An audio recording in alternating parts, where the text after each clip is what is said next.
Hello friends, we're coming to you today from the Washington D.C. United Lodge of Theosophists here in the Moore Green Historic District of Manassas, Virginia. Our talk for today is on memory and imagination.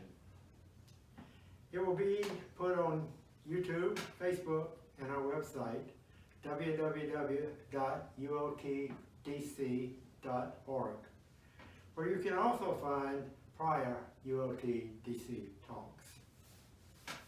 Next week we will resume on Google Meet, where we left off on our survey of the secret doctrine, in preparation for our upcoming study of the ocean of Theosophy.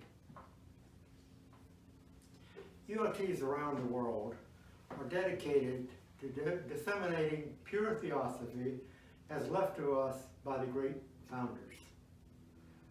We then endeavor to live the teachings at all times with an aim of uplifting ourselves from inside out, and in so doing, uplifting all around us. ULTs throughout the world continue to be guided by the declaration taken from the writings of H.P. Blavatsky and William Q. Judge by Robert Crosby, when ULT was established in 1909. The policy of this lodge, then, is independent devotion to the cause of Theosophy without professing to attachment to any theosophical organization. It is loyal to the great founders of the Theosophical movement, but does not concern itself with dissensions or differences of individual opinion. The work at hand on hand and the end it keeps in view are too absorbing and too lofty to leave it the time or inclination to take part in side issues. That work and that end is the dissemination of the fundamental principles of the philosophy of Theosophy and the exemplification and practice of those principles through a truer realization of the self, which is all capital, is the higher self, a profounder conviction of universal brotherhood. It holds that the unassailable basis for union among Theosophists is similarity of aim, purpose, and teaching, and therefore has neither constitution, bylaws, nor officers, the sole bond between its associates being that basis. And it aims to disseminate this idea among Theosophists in the furtherance of unity. It regards as Theosophists all who are engaged in the true service of humanity without distinction of race, creed, sex, condition, or organization. And it welcomes to its association all those who are in accord with its declared purposes and who desire to fit themselves by study and otherwise to be better able to help and teach others. The true Theosophist belongs to no cult or sect, yet belongs to each and all. The following is a form signed by associates of the United Lodge of Theosophists. Being in sympathy with the purpose of this lodge, as set forth in its declaration, I hereby record my desire to be enrolled as an associate, it being understood that such association calls for no obligation on my part other than that which I myself determine. The lines laid down are there for all. The few Theosophists who form the nucleus are encouraged by the end in view, and many more who are in sympathy with our objectives, many people throughout the world. We all have the opportunity to learn faster by associating with each other and then assimilating this aim of Theosophy, thus making this aim our own aim. This philosophy was brought out to counter crass materialism in religion and the world at large, and selfish passions and desires. The rational explanation of things is needed to guide us to the right path toward universal brotherhood. Please help us with your attendance of whatever you can do. We are all volunteers. None of us get salaries. We are here at our own inner nature, this calling, to help and teach others. And so your attendance is helpful to us, and it's helpful to you, we hope.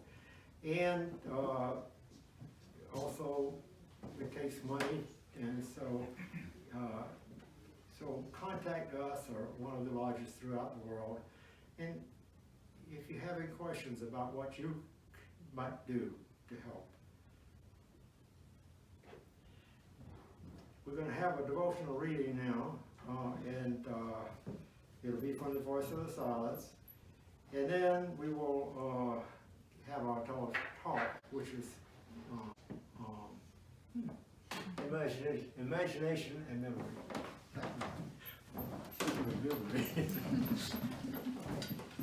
Good morning. The reading today is from the Voice of the Silence. Kill out desire, but if thou killest it, take heed lest from the dead it should again arise.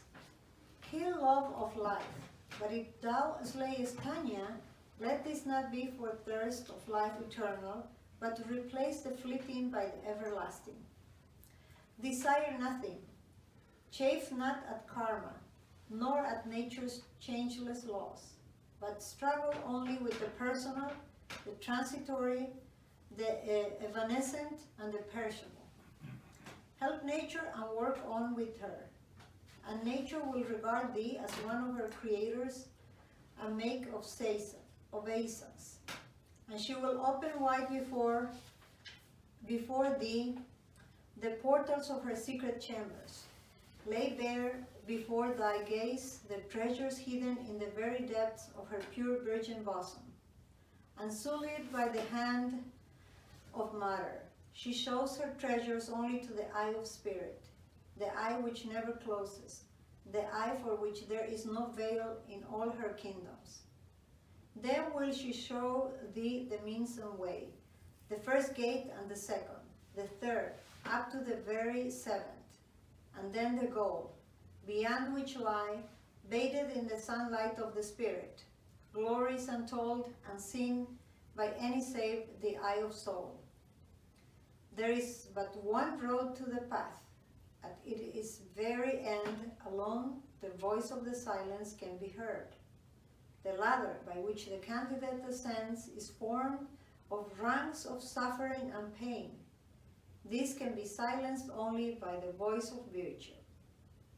Woe then to thee, disciple, if there is one single vice thou dost have not left behind. And now the lecture.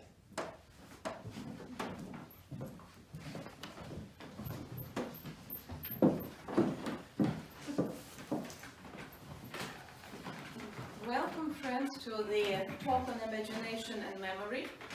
And I feel humbled to give this talk because I was feeling that it will be just expanding our imagination, thinking of how we can be bigger, how beautiful we can imagine this world. And when I started preparing, this student realized that the student scratched the surface of what imagination and memory is. And I made specifically this shift between I and the student. And at the end of the talk, I will share my understanding for the first time of 20 years in Theosophy, why we use that reference, the student. It was always a little strange. And now it is so distinct why it's not I, but the student on this platform who will share with you the findings, the insight and the small enlightenments that were possible due to the study of Theosophy. I'll start with a short reading, and this is from Memory and Imagination, Article 22, and we'll return to this passage later. Memory and imagination then represent the two subjective phases of what in itself as a principle per se, is a divine power inherent in and back of all manifestation soever. It is this power which is the creative, the preservative, the destructive, regenerative principle, and which religious-minded men personify as their God or gods, their devil or their devils, never once remembering or imagining that it is this very divinity within is their self, and which creates, preserves, destroys, recreate in its own pantheon within we call collectively nature. The word imagination, we'll start with the definition, comes from the Greek word imaginare, what means to have image-making power, a self-image making power, that we make images of other things and ourself makes those images. There is an interesting passage that basically says that no occult feat can be done without imagination. And of course, the first feeling we have, if we just imagine impossible, we have that occult power. When in fact the answer here is very different. How we gain occult power from imagination. And we will go through the talk and we will get at the end to that ability to gain that occult power of having imagination that can perceive what is not seen by the human eye. First, I would like to go through the mechanics of reality. How do we make reality? And that was the complex and quite intense explanation that Theosophy has provided us with. The reality is created through a triune nature, and I will draw the picture of triune nature. So there is, in a way, trinity in the reality. And in that trinity of reality, we have first the object. So the object that we are creating in the reality. And that object is created through memory and imagination. So there are two powers acting upon creation of the object. And this object can be very different. Even this physical object of the notebook can be very different to a different people possessing different faculties of memory and imagination. If you remember this as a place to transcribe things, it will be a book. If you remember it as things to maybe hold something, it will be a holding path. So it is the memory and imagination that transcribes, and I would like to give a definition of memory, of what is memory. It is our impressions from our experiences, perceptions, actions, and this is basically what is imprinted on our consciousness. So we have consciousness that is imprinted with our memories, actions, impressions, knowledge that we gain throughout lifetimes, not maybe just this lifetime, many lifetimes. So we create memories and we hold memory that from which we will perceive the objects. So once we have the memory, imagination is that faculty with which we extend the memory. Basically, the imagination is how we choose to use the impressions that have been imprinted on our consciousness. So we take all the memories imprinted on the consciousness, and through imagination is our choice how we're going to use those impressions. And I want to repeat, it's a choice. And that choice exists within each one of us. So if you hold a memory, then you have a certain choice, and people can make very different choices, and they will use the power of imagination to apply the memory to create objects and subjects of reality.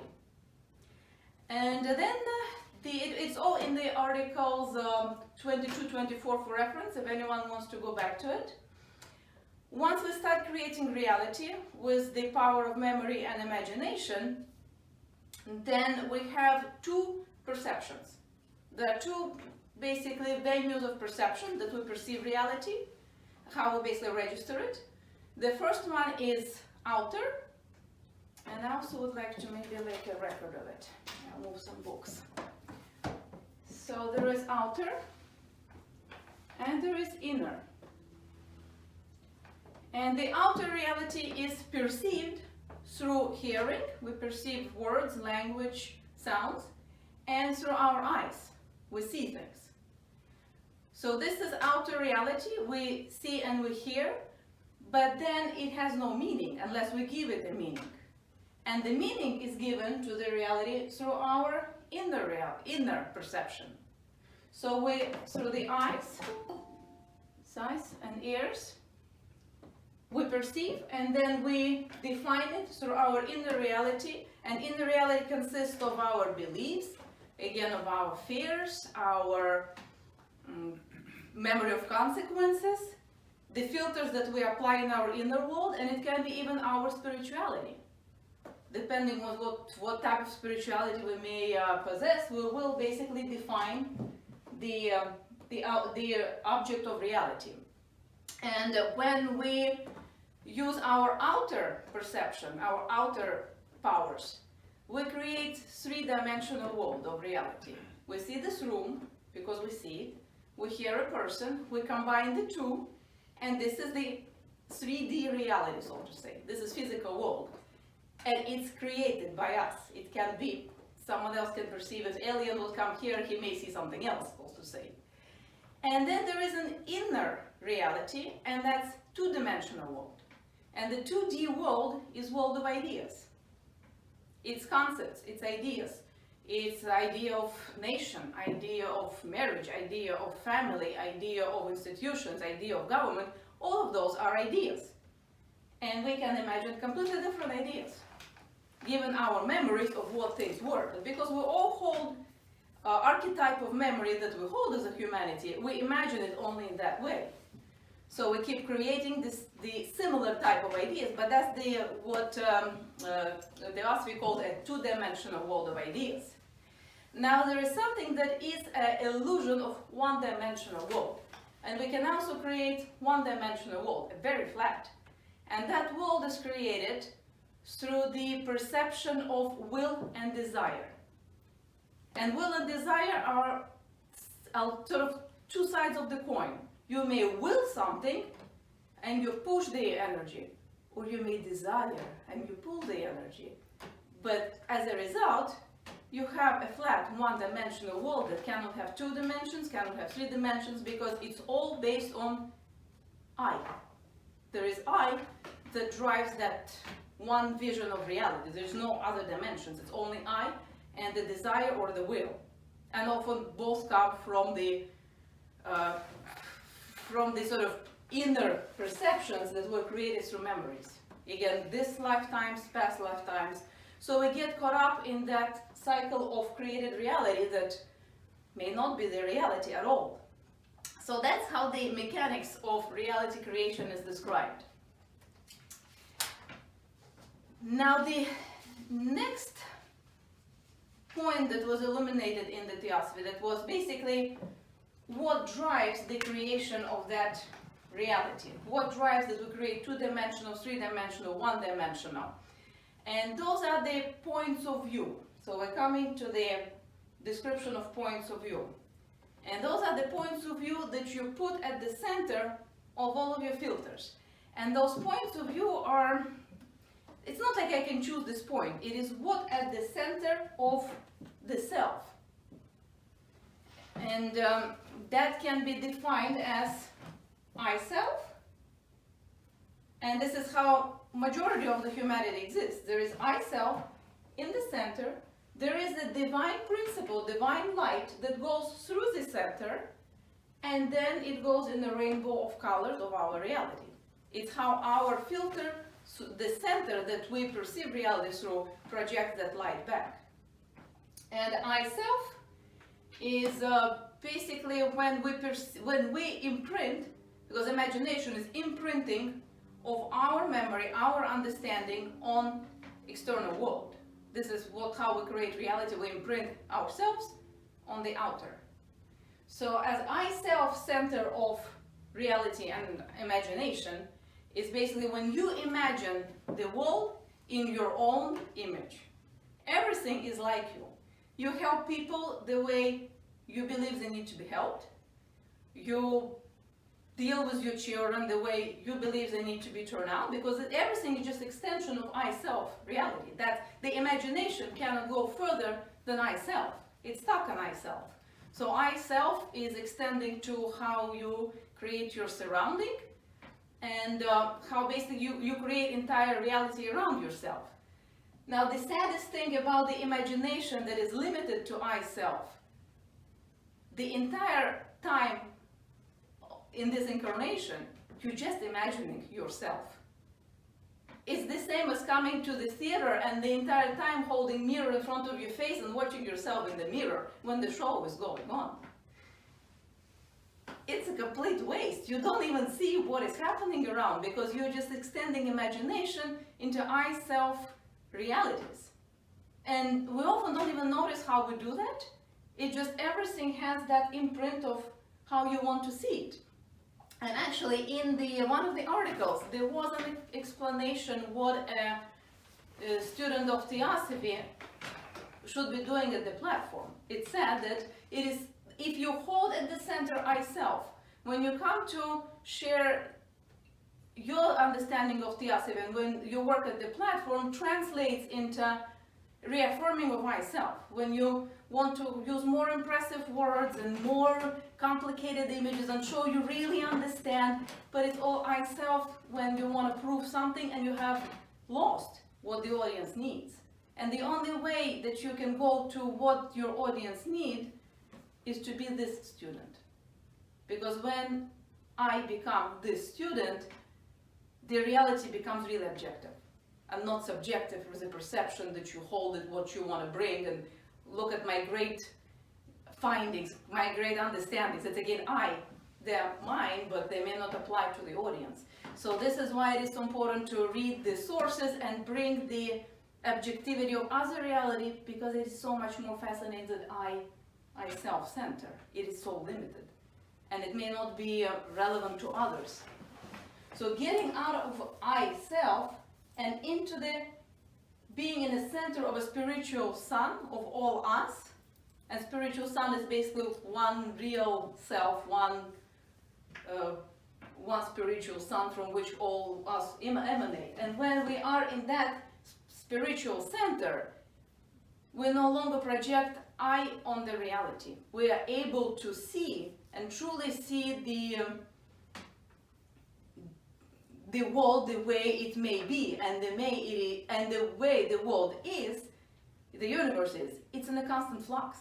We're able to see that flux and to be part of the flow instead of trying to imprint frozen images of our self-reality.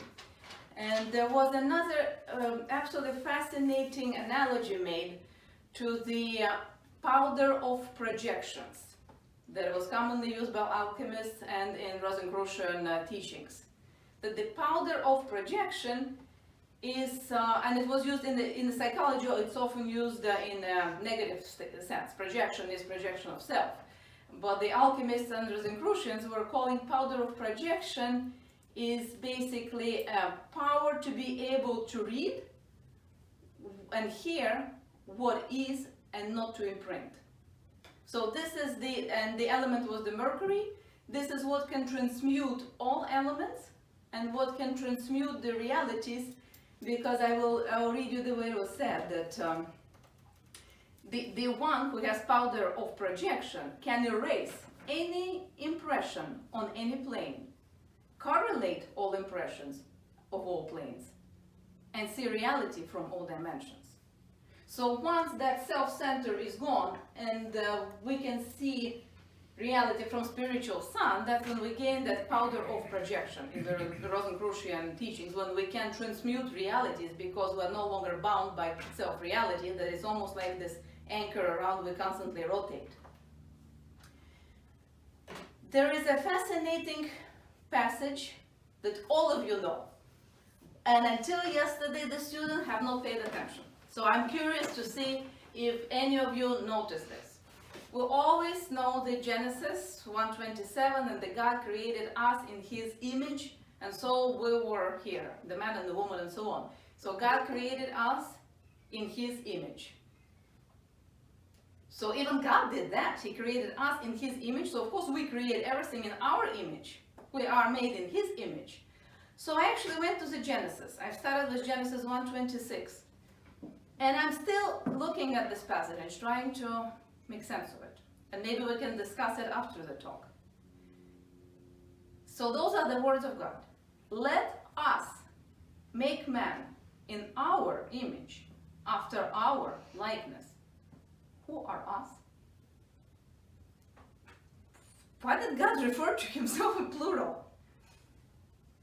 Who are us? It's in the Bible, that's Genesis 1:26. Let us make man in our image, after our likeness, the word of the Lord. There was more than one. There was more than one reality, more than one image. There was no one image that He was imprinting on us. There were us and our image and our likeness. So this student doesn't know who are us, who God referred to, but he certainly didn't refer just to, I will make them in my image. That wasn't the case, so it's there. And this is quite fascinating, because I found the reference of us trying to make everything in our image same limiting. If we would say that we are creating this world in our image as a humanity, then we are moving closer to that brotherhood. We are thinking from creating the world, the institutions, the society in our image, our joint image. That's very different than just saying, let's make it in my image, because all of us hold different images. And at the end, I wanted to read a very short passage, sort of like an exercise to show how we create realities and how we use imagination and how we use that imagination to define object. So this is more of an exercise to apply what Theosophy told us. And it is from the Arab mystic Sadi. And it's a very short story, but it really demonstrates how we can see that or this through imagination by moving away from that I-self standpoint. A man walking through the forest saw a fox that had lost its legs and wondered how it lived. Then he saw a tiger came in with a game in his mouth. The tiger had its fill and left the rest of the meat for the fox. The next day, God fed the fox by means of the same tiger. The man began to wonder at God's greatness and said to himself, I too shall just rest in a corner with full trust in the Lord, and He will provide me with all I need. So here the man, he observes there is a fox. She gets her food every day. The tiger leaves it for her. He read the religious scripts. They said God will provide. He has a memory of those things. He takes that memory, he imprints it on his reality, and says, I shall sit too and wait for the God to provide for me too. It makes sense. He had a memory and he imagined things in that memory. He did this for many days, but nothing happened. And he was almost at death's door when he heard a voice say, O you who are in the path of error, open your eyes to the truth. Follow the example of the tiger and stop imitating the disabled fox. The man did not have imagination of being a tiger. He imagined himself being a disabled fox. He had his past memories. He remembered somewhere being injured, not being capable. He looked at the fox. He identified memory. He imagined himself as such. He confirmed that with religious text, with the belief. Bingo! I'm gonna sit and wait for God to provide. And then God says, you are a tiger. Why you have not imagined that?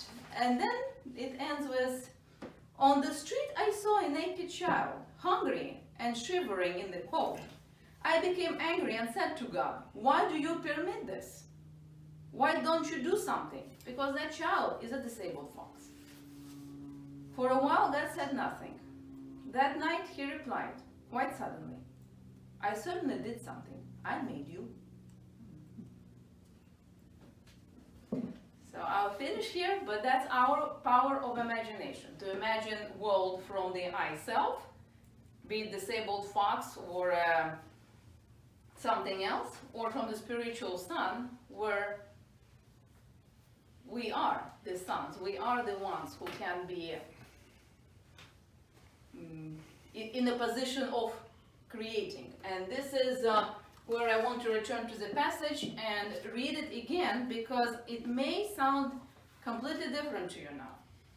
Memory and imagination then represent the two subjective phases in what in itself, as a principle per se, is a divine power inherent in and back of all manifestation soever.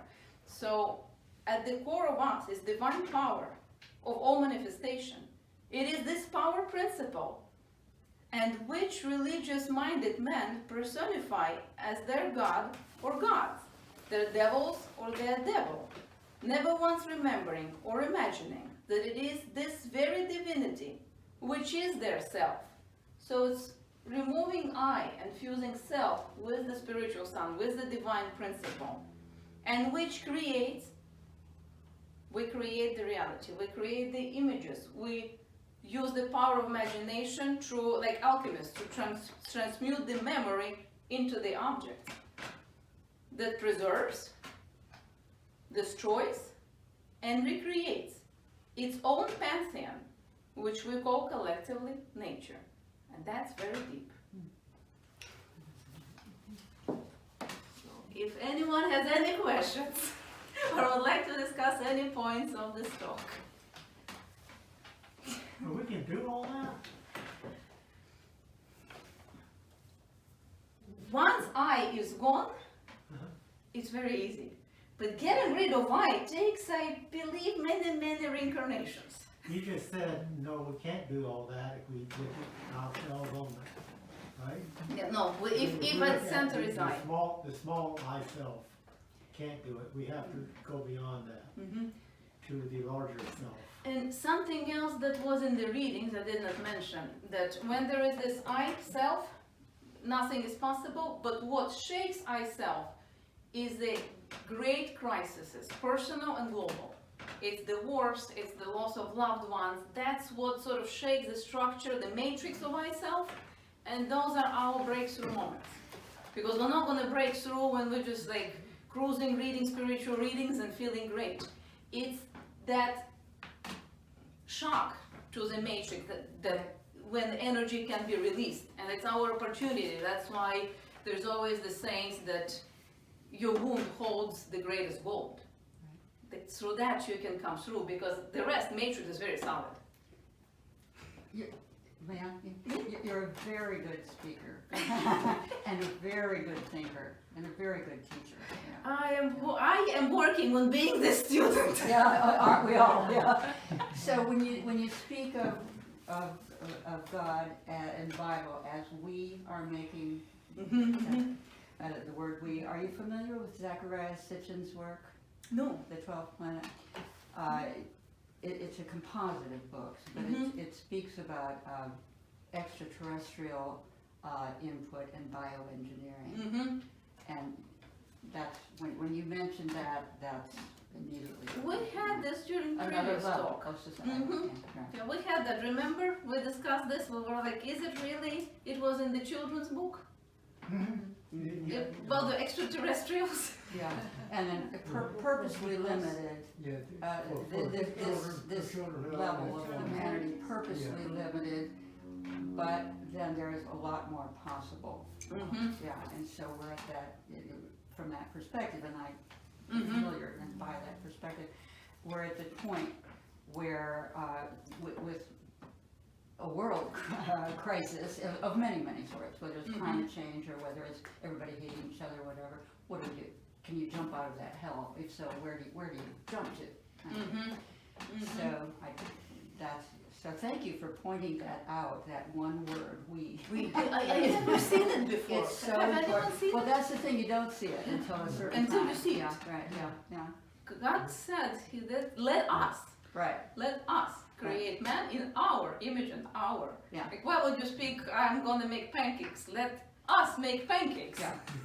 So in this world then, or this level, or these levels, there are lots and lots and lots of possibilities of like, you know, the ascended masters and so on and so forth. But then there's a whole other thing beyond that. There is another passage that I did not read, but it was actually one of the sort of closing. For myself, I closed yesterday with this. This was the closing of imagination and memory. Joy unto ye, O man of Milva, a pilgrim has returned back from the other shore. A new Arhan is born. Peace to all beings. So when I disappears, that's what happens. So it's not a small feat. It's not small. I really, you know, enjoyed the talk. Very inspired, very powerful. And one powerful idea which I liked a lot is the idea that we have this mirror which we keep in front of us and which blocks us from the entire, you know, theater of life, right? So we see very limited perception of reality, right? And the question is, why did we choose this? Because we made that choice. We took that mirror upon us, right? Why did we hide ourselves from the whole universe? And is the time come to remove that mirror, or it probably served the purpose for a while? Has the purpose been accomplished? And we can move on and remove those mirrors and become real selves, or is it still needed? So do you think that mirror is still necessary? Is it protecting us from something? Anyone, any thoughts? Reality. Reality. With a capital R. I think we hold the mirror because it's so scary. We don't know what we may see and what if there are monsters. But if you remove the mirror, it's not the monster. Yeah. Reality. We hold it from reality. Right. And we do it with this mirror with everything. We like twist reality just to fit what our desire and will is. But at the end, we get that one B flat nothing, and then we die. I have a question. Okay. You told that our memory will create imagination. But imagination does impact memory or no? I think so. Because You if think you so? imagine something new, you may remember that. But that, I actually want to go to Herb, because in your talk on imagination and memory, I also listened to it yesterday, you bring what is fancy, what is fantasy, all these different other categories. Yeah. Because Good question. yeah, it's very different, because sometimes that even create memory. Like you have that fantasy, it's complete fantasy, but then you have memory of that fantasy. So I say it's not the best, but it's better than nothing. I think that's a great question, because I think that a lot of times, especially when you are imagining something for a long time, you like, speaking about myself, I no longer remember whether it actually happened or if it was my imagination, so it becomes my memory. Stories, so to speak. Yeah. But It becomes real because we created a new object. It may not be there, but to us it starts. maybe the same thing in imagination memory, just we see it differently, but it's the same. Yeah, it was called triune nature of reality. That we created this triune nature of memory, using it through our center, this or this, to imagine the world. We're not like imagining, how to build a garden or house. We're imagining the whole world, the whole reality. The Fourth of the Sonnets talks about seeing only by the eye of the spirit. You have to use your imagination to do that. I mean, you have to think on a different world. You've got to think about the broader picture. So we can't stay in that selfish eye and advance. And I feel this is where the role of the masters, because they come and show us something we never imagined, and then we remember that. And they keep speaking to me about reality with a capital R. So sometimes we cannot You can't. get out, and that's why the masters come and they show a different picture. You go, oh wow, it can be this. Yeah. But then they take that picture and we attach labels to it, and we painted in our image, and then even the word of the master becomes. Right. Yeah. So you become the master that way, by going through this process. Sure. By life after life after life. Yeah. You see, I was trying to think about some things that go together with imagination and memory, well, memory too, because memory is part of the process. But the eye of spirit was the one that struck me with the reading it, the voice of the silence. And then there's things about magic and imagination and castles in the sky. Well, that's I think of the engineer when I think about a castle in the sky. That's using your imagination to build a building. Mm-hmm. And this is using your imagination to figure out how we relate to the world. Mm-hmm. It's hard to imagine when we look up into the sky, this is me. Yeah. Yeah. This is all, this, how do we relate to a star? How do we relate to the universe? We're a microcosm of the macrocosm. Mm-hmm. Mm-hmm. Yeah, yeah. I always thought in the past that we came here to self-realize, and actually now I'm feeling we came here to forget the self and to see the rest, to reunite, to absorb all of this. Yeah. Do we go through a cycle? We go through life. We start as a youngster. We have no experience, but we have a wonderful imagination. Mm-hmm. But we don't have anything to imagine other than maybe limited memory or something of a few years. Uh-huh. But and plus we have that intuition, which is always with us, and we want to grow that at all times. And maybe children imagine exactly that, past lives, so Mhm. they imagine bigger. Yeah, and we talk about reincarnation very frequently, and the perfect example, a good example, is the James 3, which was on TV too. But we have now science has lots of cases where they have demonstrated that people did live in prior lives. Like James 3, who was James Linenger. He was a pilot in World War II, and he was on the Corvair aircraft. Back then. He went down in the Pacific near the end of World War II, and he came back as I think it was a very Christian family in Louisiana or somewhere. And he kept thinking, Mommy, play, when he was little guy. He had this remember, but it wasn't all put together. And then he remembered who his aunt was, and it happened to be that he came back within a lifetime. They figured out his friend, his bombardier said yes, as I saw him go down in World War II. He was still alive. So it's one case we can think about, we can relate to in reincarnation. In reincarnation, we don't typically come back that fast. It's usually as a result of an accident or something that will cause you to come back that fast. But Mr. Judge talks about 11 to 1,500 years. Well, if we're talking about that length of time, we're not going to probably not have that kind of memory like James 3 had. But he was, his case alone stands out to me. I was going to get to something else, and I forgot. Your point about do we come here to forget the self or Yeah, both? I think it's both. Yeah, you Yeah, have we to do come one to back. get to the other. Well, where we wind up? Where do we wind up? We wind up as a second childhood at the end of our years in this life. So it's good. And I wanted to see if there are any questions online. Now we actually see our friends online. We've upgraded our technology, so we have a computer now where we can see everyone. Is everybody muted? No. No, but I think they were can muted, unmute yeah. Okay. They got to unmute. Yeah.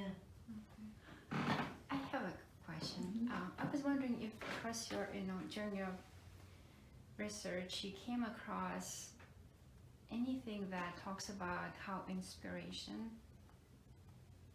affects our imagination? Because I believe like at least the way I see it, imagination is something that is born from the inside, and then inspiration comes, you know, it's like a divinely sourced information.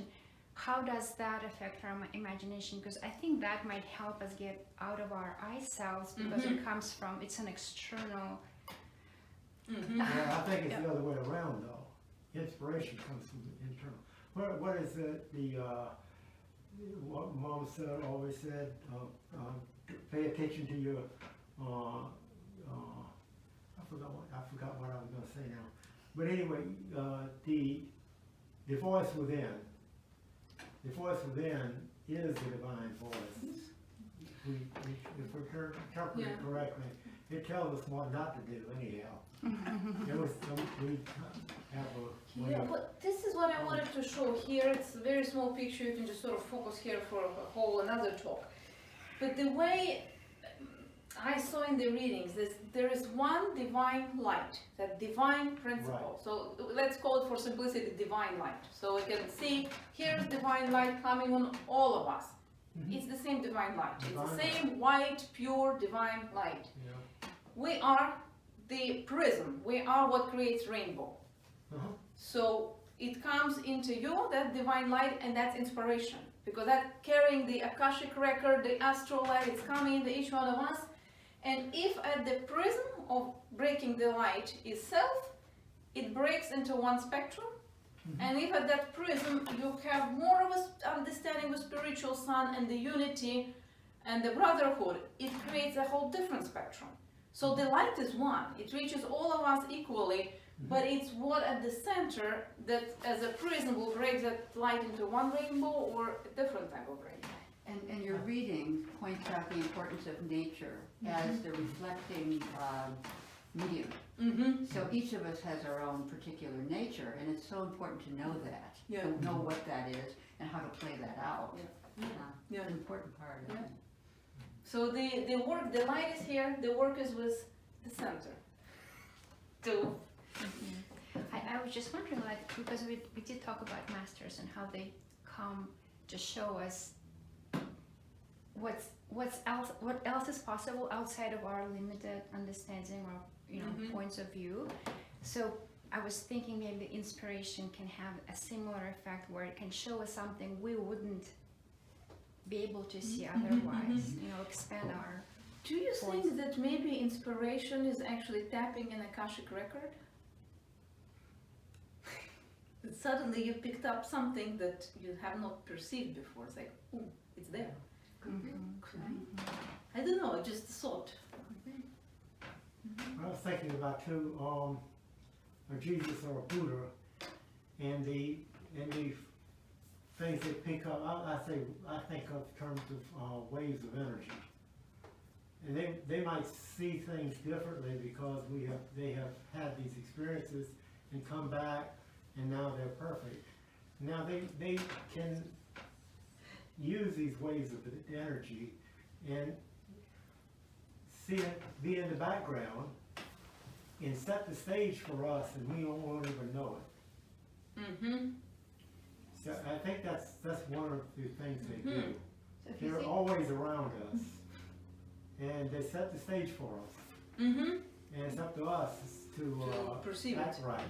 and if you think of yourself, you mentioned this in your reading too, as the being, the reflection of God, however you want to put it, who's asking the question, and then what provides the answer.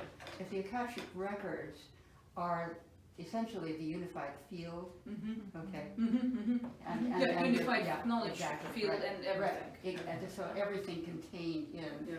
Then if you're asking the questions, from what place are you asking them? That's really important. Yes. Because everybody's asking something, Yeah. but you don't always have that level to really get the understanding at those levels. And again, from what were you asking? You said asking for So self. it's all physics too. Yeah. Right. There may Yeah, be a yeah, passage yeah. of this. Let me see it, because I had another very good passage I hadn't read. Maybe it was on that. This comes to. Let's see. While you're looking up that, I'm going to give you a quick blurb.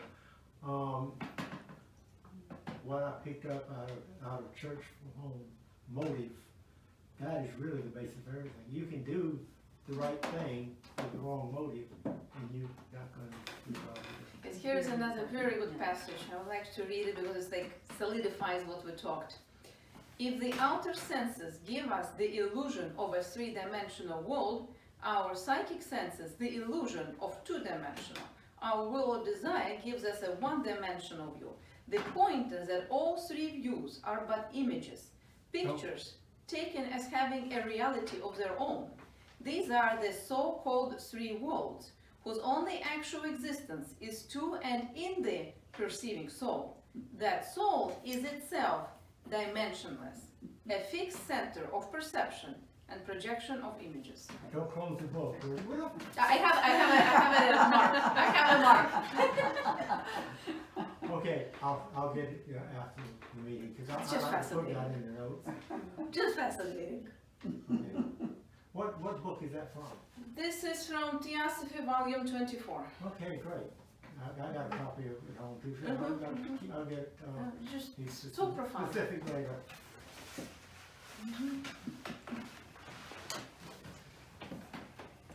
Now we got some normally talkative people. Yeah, we over have there very that, quiet presence online. I don't know. Yeah, on Google Maybe Meet. something wrong? Nobody's raising their hand or Yeah, anything, can though. you hear us It's- out there? Usually if somebody wants to ask a It question, doesn't they'll, look like it. yeah, so they're not muted or anything. Can somebody mute and just let us know? If you can hear us? Mehmed? Oops. Okay. Okay. They're thinking out there. Because we're never sure about the technology. Sure, no, well, you've done a great job. So I think we can close now, and the next meeting will be online next Sunday. We're continuing with our study of the Yeah. secret doctrine, the survey, and then we're gonna do Mr. Judge's book on the Yeah. notion of theosophy. That's easier to have a relationship with in terms of, the general gist of what's in the secret doctrine, so that we will go through that one. And first Sunday of March will be next in-person meeting, and Herb, if you can remind me. Yeah, this is gonna be Mr. Judge Day. Yes, yes, Yeah. that's Mr. Judge Day. We do HPV Day every year and talk about her accomplishments. And Mr. Judge, who is a companion of her, spiritual companion, was here, and he carried on the work for a few years after she left, and then Mr. Crosby picked it up. That's how it, so next week will be Mr. Judge. Next month. Next month. Yeah. First Sunday of March. It's always first Sunday of March First of each month. Of the month, yeah. We come here. Okay, Okay. thanks everybody. Thank you. And those who are here can partake coffee online.